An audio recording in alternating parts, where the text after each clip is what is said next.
Whether you're visiting a dentist for the first time or considering a new one, the more you know about who's behind the chair, the better your experience will be. I'm your host, Eva Shea, and on Meet the Dentist, we feature professionals sharing their expertise so you can feel confident about who you trust with your smile. We have a treat for you today. It's Meet the Dentist.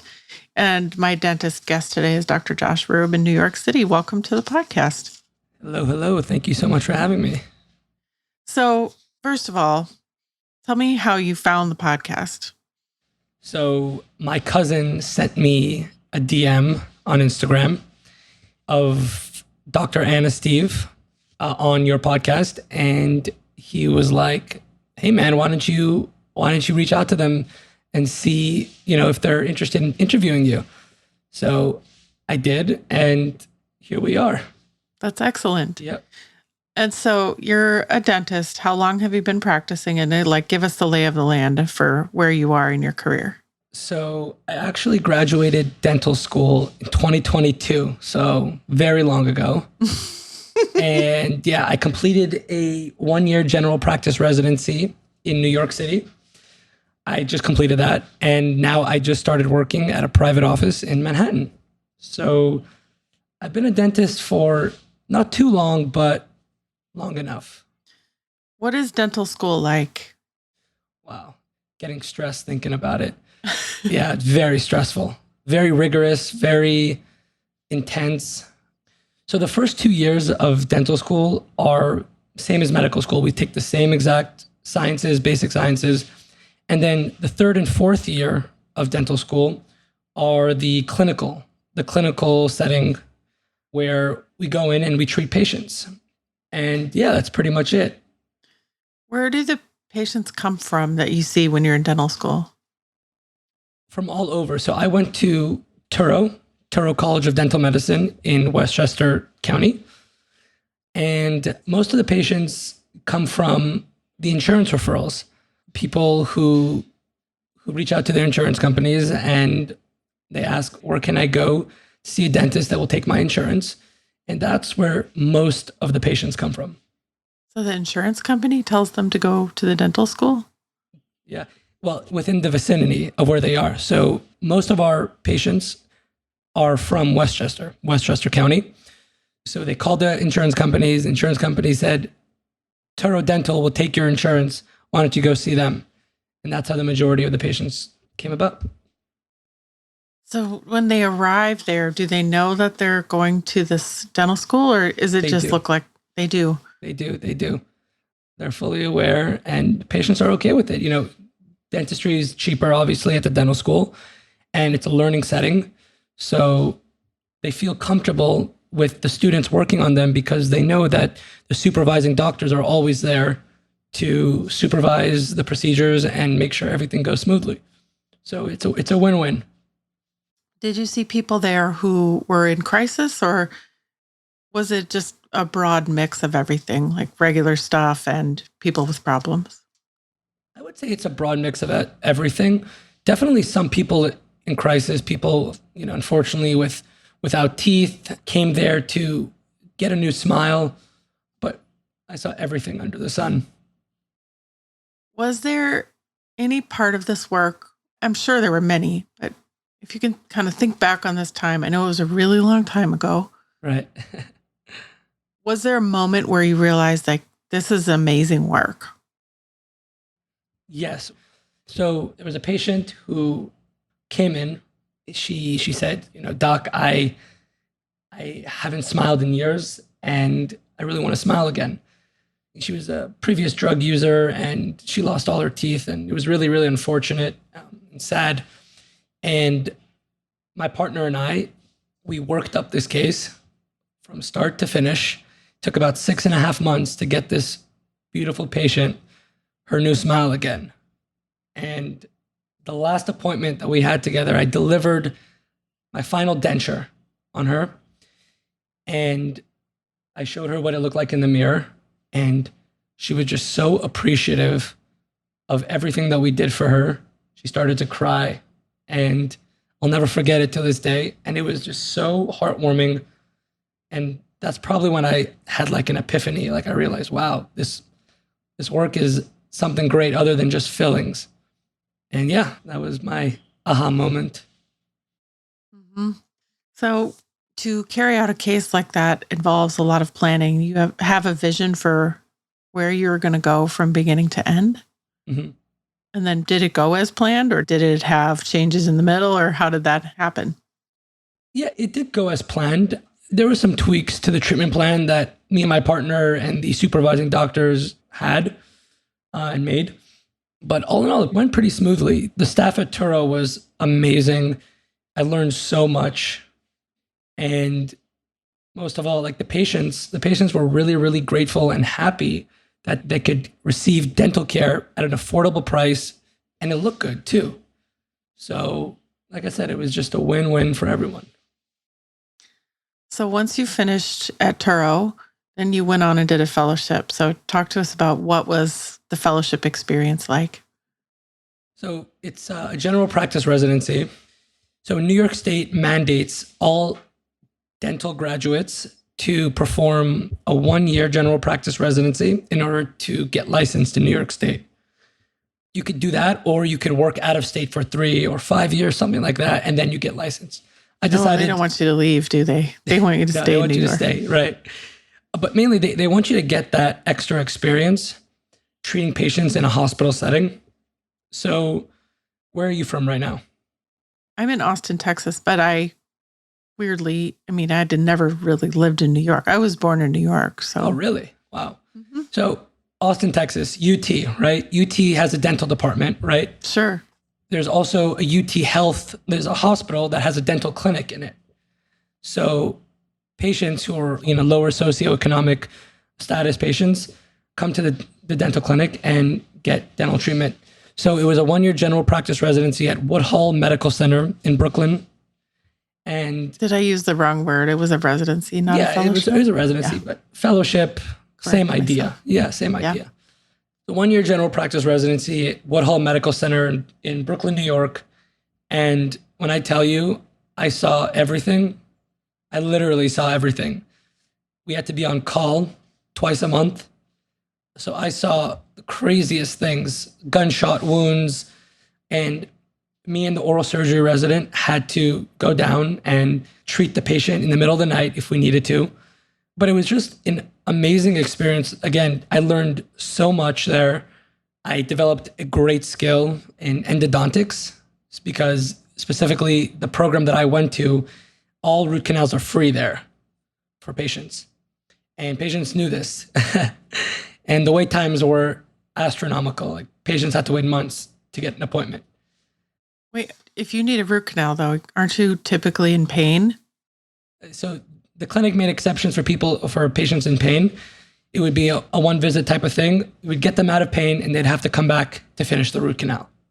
So you just put a temporary on and then say, come back later? Yeah, you do something called a pulpotomy, where you remove part of the nerve tissue. It gets the patient out of pain. You put a medication inside the canal, and then you put like a temporary filling on them, and that'll hold them usually till they get the root canal finished and crown. But I saw everything under the sun. I had amazing exposure to all different aspects of dentistry. The faculty at the program was amazing. I learned so much, and I'm just very grateful for the experience. So do I have this right, that every dentist who goes to dental school in New York then goes through an experience like this? Well, yes. Some of the hospitals are different. They're tailored differently than the hospital that I went to. So the hospital that I worked at was a level 1 trauma center. So like I said, I saw everything. Some of my other friends went to clinics that weren't trauma centers. They didn't have to be on call. So they didn't get that exposure, but they still got good dental experience. So did you like being on call? Did you think this was kind of cool? It was terrible. I hated it. I hated it. And I dreaded the day that I'd have to be on call. It was just a nightmare. I would pray to God every night that I would not get any calls. But how often did you actually get a call then? Oh, it was pretty often. Like almost every time? Almost every single time. Yeah. And it didn't have to be a gunshot wound. Patients came in with an abscess or a swelling and they needed it, immediate drainage or something like that, or a laceration. I did tons of lacerations. So I got really good at, stitching, just invaluable skills that I'll take with me for the rest of my career. So looking back on it now, I'm happy that I was on call for those nights because the skills I developed were, like I said, invaluable. So as you went through this, did you start to kind of figure out where do you want to go next? Were you trying to figure that, make a plan for when this year is over? Where were you going to go and what were you going to look for? So the type of personality, I'm very neurotic. So I need to find a job 6 months before I complete my residency. I want to make sure that I have everything set up so that by the time I graduated residency, I'm good to go. And I wanted to work in a private setting, private office.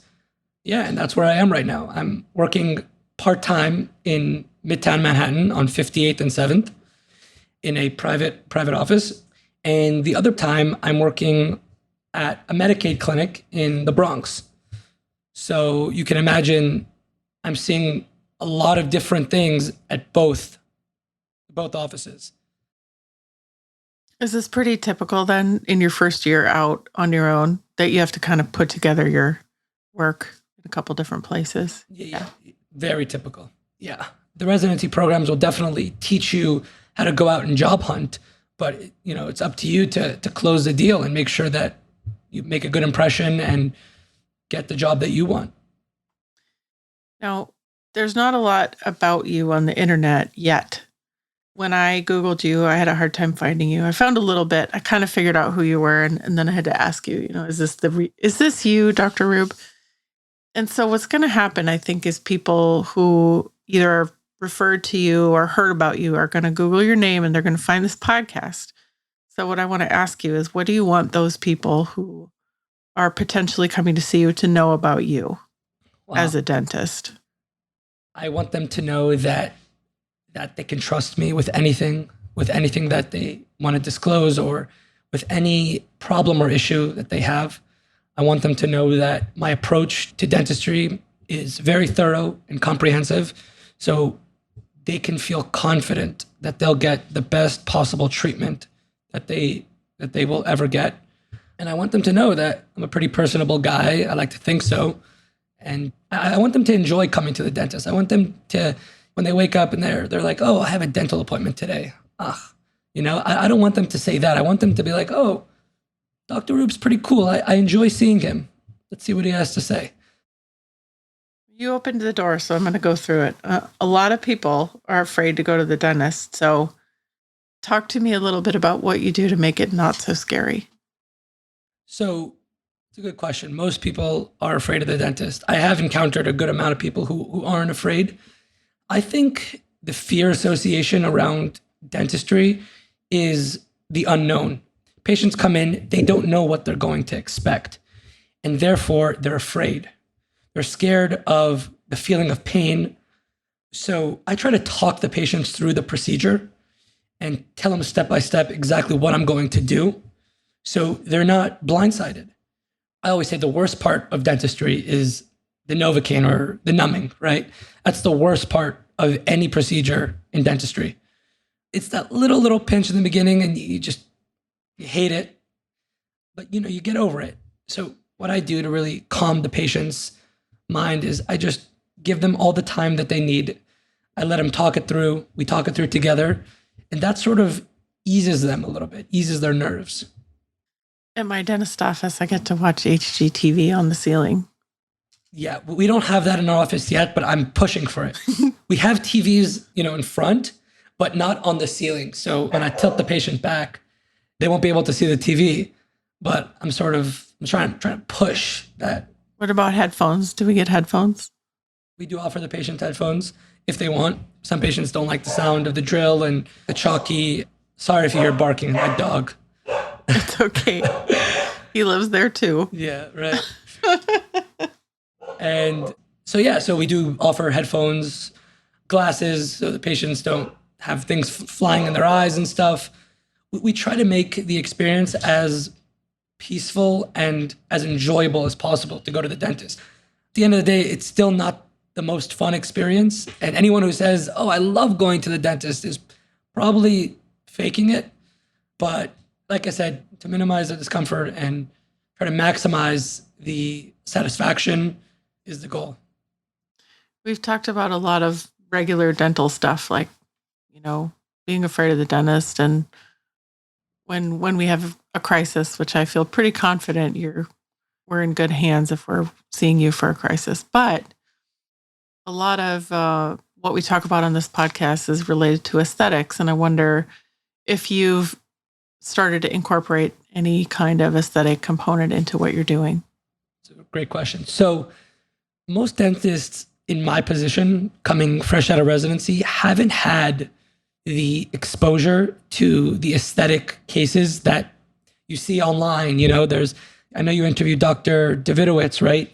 And he prides himself that he's a cosmetic dentist. I wouldn't say that I'm a cosmetic dentist.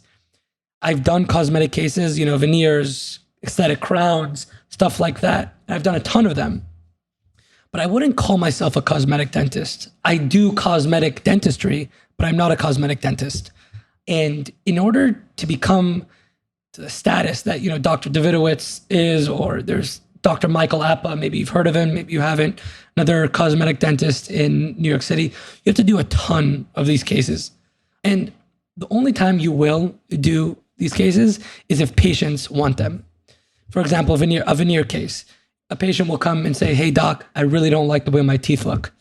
You'll give them the options. You'll say, okay, we can do this, this, and this. The veneer will be part of the treatment plan.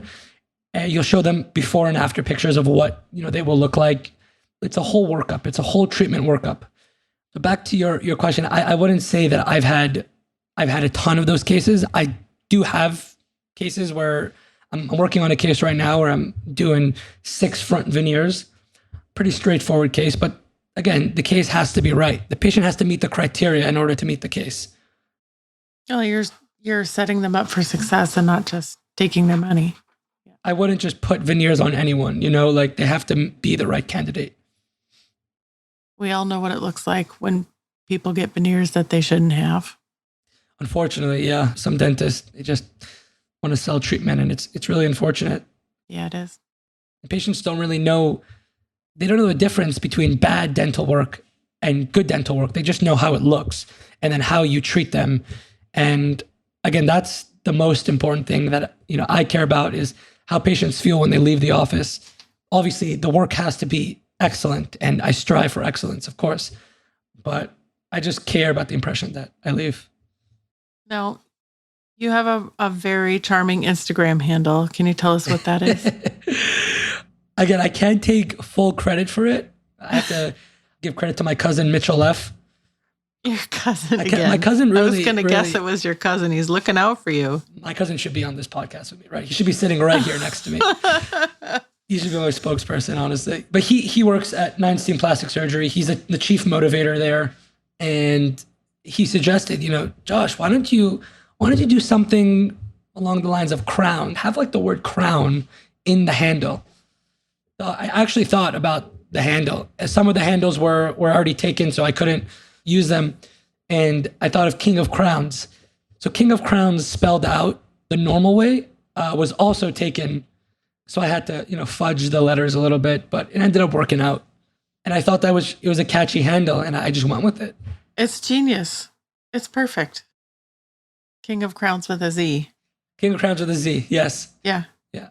I'll make sure we link it in the show notes so it's easy to find. Yes, please do, because most people won't think to put the Z in there, so. Yeah, I love it. Thank you. I knew right away that you had a sense of humor just from your handle. It was perfect. I appreciate it. Thank you. It means a lot. I should honestly post more too. A lot of those posts were from my residency cases, and you can see a lot of them were root canals. I know I mentioned that my favorite procedure in dentistry. I think you're overestimating my ability to identify dental work on Instagram. Yeah. Like I said, those are just the majority of the cases that I got in residency. I got a ton more than that, but I just never got to posting it. I was just too lazy or whatever. So I should definitely get to it. Yeah, they're beautiful. There's nothing better than a beautiful before and after photo of a smile. It really. Oh, yeah. I should definitely do more of those. I need to do more of those for sure. Well, I'm following you now, so I'm going to hold you to it. Awesome. Thank you. If someone's listening today and they want to come see you or find out more about you, where should they go? So I'm working at a private office. The name of the practice is called Midtown Manhattan Dental Arts. It's on 58th between 6th Avenue and 7th Avenue. So Billionaires Row. And I work with another dentist in the office. His name is Dr. Gildo Karate. He's a fantastic dentist. He's actually a dental anesthesiologist, so he's a specialist. He's one of very few in the city. They do major sedation cases. They put people to sleep, nitrous oxide, the whole 9 yards.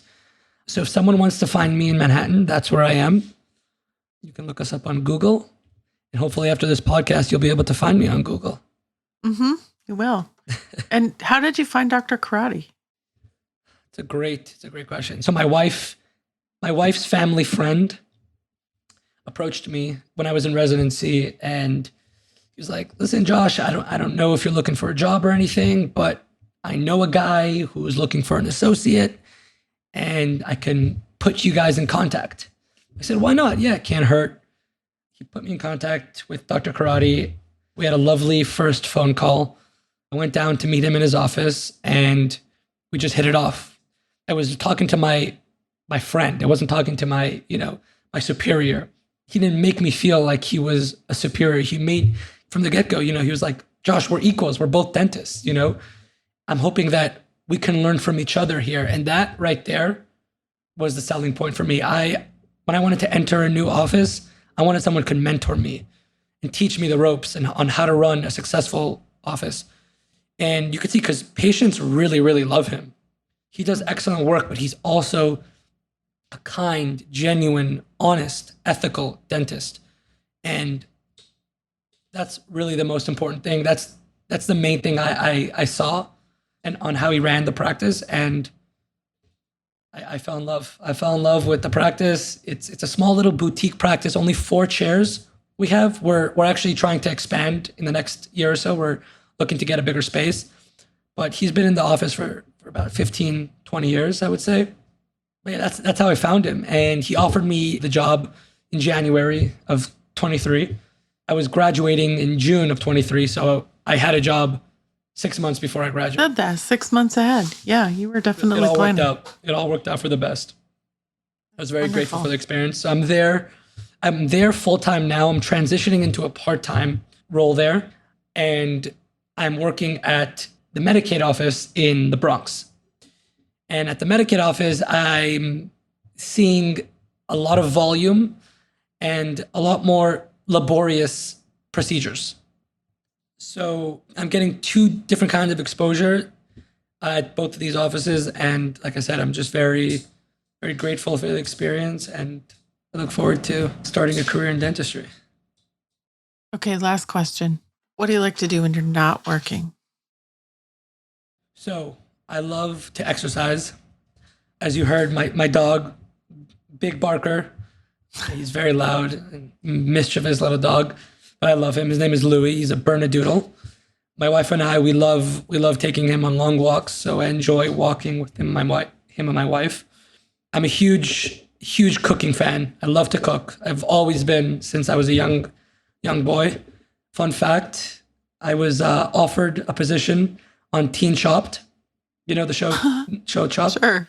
I declined because I was just very camera shy. So should have been a podcast about cooking. It would have been fine. Honestly, we could do that. We could definitely do that next time. But I love to cook. I love sports. What sports? Big basketball fan. Football. I love tennis, especially recently. Tennis is blowing up. The US Open, right? Just finished the other day. And are you a Jets fan? Did you see this horror that happened yesterday? I know. Aaron Rodgers. It's my fault, and I'll tell you why, and I feel terrible. No, but my fantasy team, my opponent's quarterback was Aaron Rodgers, and so on Sunday, I said, I need Aaron Rodgers to get hurt because I must win. Oh, my God. From your mouth to God's ears, huh? Mm-hmm. I'm so sorry. You should write him an email. Write him a letter or something. I Apologize. think it's just like Aaron.Rodgers at the Jets. Poor guy. Jets can't catch a break. We'll see what happens this year, but it should be interesting. Are you a Texan fan? I was, but I mostly grew up in Minnesota, so I was originally a Vikings fan. Okay, cool. But my husband is a diehard Seahawks fan, so they're really my number one. So yeah, I mean, I hope you got a snapshot of who I am as a person, as a dentist. I do. I think you painted a really nice picture of what everything is. So thank you for sharing yourself with us today. Thank you so much, Eva. I really appreciate the experience. There's no substitute for meeting in person, but we hope this comes close. If you're considering this dentist, be sure to let them know you heard them on the Meet the Dentist podcast.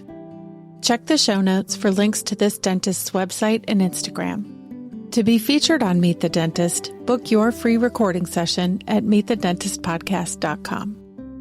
Meet the Dentist is made with love in Austin, Texas, and is a production of The Axis, TheAxis.io.